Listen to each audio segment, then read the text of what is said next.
không nhiều và con để mà cũng là nóng chưa làm được và bố trí cho nó nhiều công việc thì đã làm nhưng công việc cũng chưa làm. Đây tí nữa tôi có người nghĩ lúc đầu thì ít thôi, nó 2-3 lần nó cứ dồn lên cái lúc đấy chẳng ai nhận là của ai nữa. Nên tôi đề nghị ô nào đóng xong vào luôn, còn ô nào đóng xong tôi nhắc khóa 2 lần lúc đó tôi ring thì vài lần rồi. Bây giờ không nói nhiều, không phải là suốt ngày tôi đi nhắc, nó không phải lý do trước mà còn lúc thì đóng cuối tôi thấy nhiều này rất đông người nhau đóng vừa đóng đâu đóng đấy, nhưng không phải là tôi cứ hút vào bên phải bên trái rồi tôi hút xong cho đường nó toang là được, thế tôi phải đó, thế tôi bắt đi lợn lại. Thế bà con là cố gắng mỗi người đóng xong dọn một tí là nó sạch luôn, mỗi người bỏ là ra lại gần 2 cái, người khác cũng bỏ 2 cái, phải đóng một lần, nó đóng nhiều lần. Lúc là đường mình nó đi vào con đường lúc nó hút đến nó khối nó mở như chơi kiểu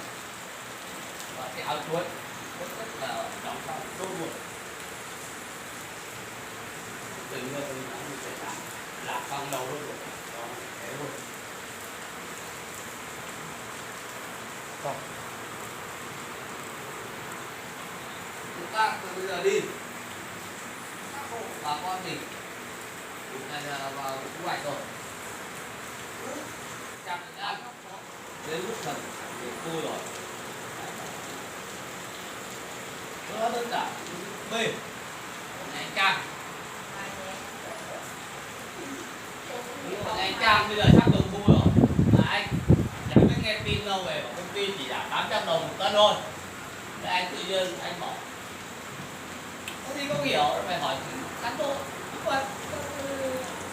giải thích cho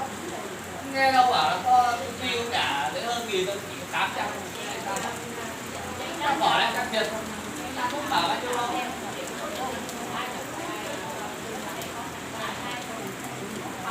Có nhiều dân toàn có nghe đâu đâu ở ngoài hoặc là cũng bàn tán nhau rồi không đúng về sự thật. Không biết anh nào không hiểu có hỏi cán bộ trực tiếp điện hỏi tôi giải thích cho nhưng mà sao tất cả bao nhiêu lâu mà nghe dồn đâu hồi là anh xin chưa bảo là Trung Quốc Việt Nam đánh nhau rồi đi về đâu đánh nhau thì có ảnh hưởng gì đến nhà học sinh, đánh nhau nó không bán được muối đi nó trả tiền cơ mà khi có tiền không lấy sợ nó bán ra cho ghét người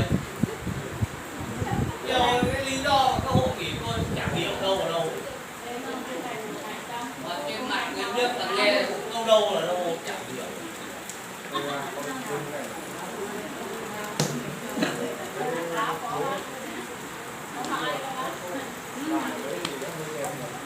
Bây giờ được muối được thu hoạch rồi thì cán bộ phải đi công nhận về đi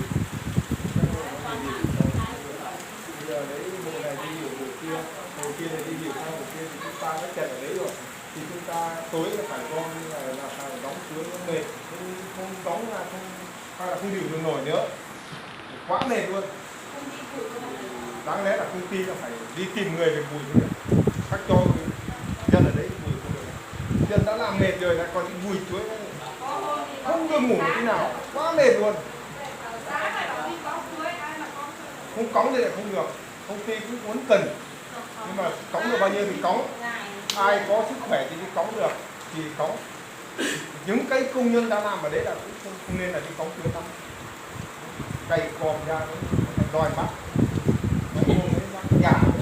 cõng không cõng cho người ta không được, có phải đi cõng cái vườn nữa phải cõng bằng hết, làm như thế thì cũng không được đâu. Ý kiến tôi là phải cho tìm hộ người ở đâu để cõng,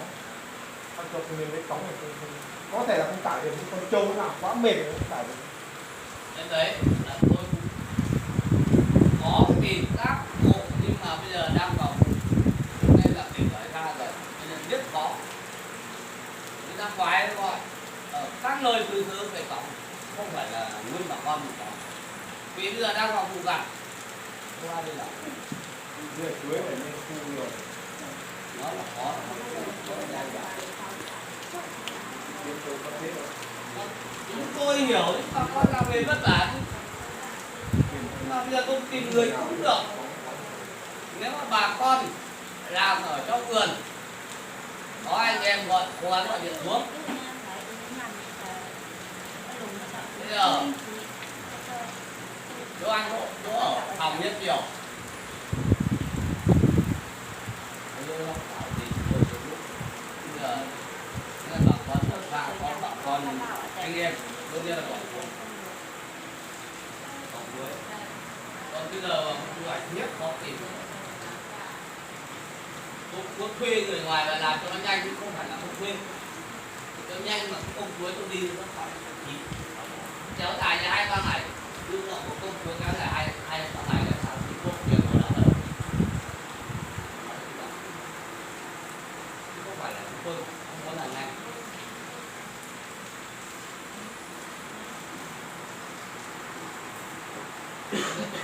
Nên là bà con nên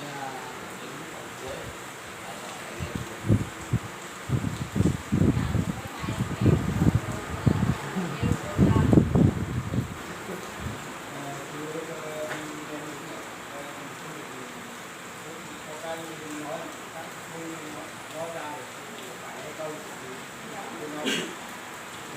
Nếu mà tăng được một ít nữa có khả năng có người rất trẻ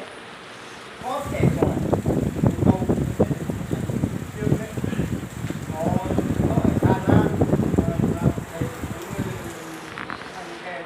tìm bạn ăn nhiều nên nó đi trở về làm rất trong rồi quay có được vừa ra phòng vừa tiếp là làm chiếu thì không được về ăn về làm cảm thấy tăng được một tí nữa để có người kia vì cái phần tăng tiền vé này không phải là chúng tôi muốn tăng, chúng tôi muốn tăng cho 10.000 một buồng đó để cho bà con thu nhập, nhưng bà con không biết đâu. Trong đến thời điểm này chúng tôi bán chuối ra chỉ được 3.000 một cân, còn không đủ tiền phân, không đủ tiền giảm cho bà con.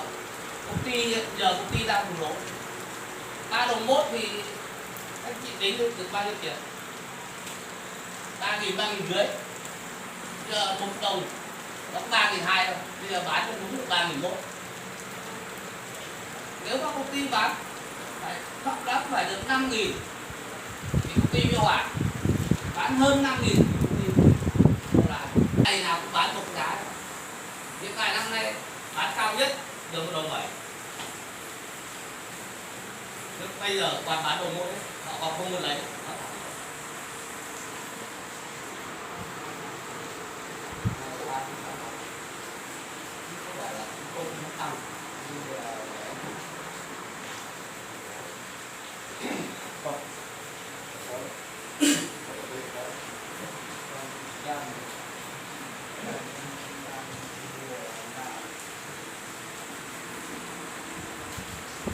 Trong thời gian đi làm trong vườn hoặc trên vườn, tâm tư nguyện vọng của bà con có gì khó khăn nói ra, cán bộ làm tốt không tốt nói thẳng như thế này, anh em bạn bè bên này gạt hết ra bên. Trong công việc của tôi không có cái tính cách là anh em hay bạn bè là phải nghiêm túc, công việc là công việc, nó đây là công bằng văn minh, không bên được bất kể ai cán bộ nào, ai làm sai cũng bảo cán bộ. Sáng nay tôi bảo cán bộ phải làm sao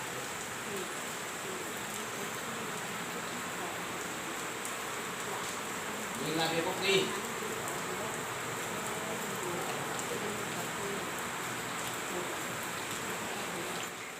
chân phải gọi áo thuốc để tiền không.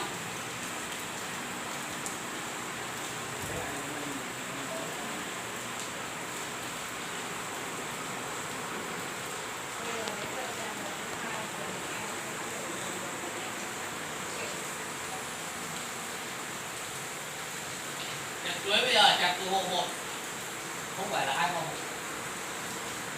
Đấy hôm nọ đấy vẫn chặt chuối từ nhà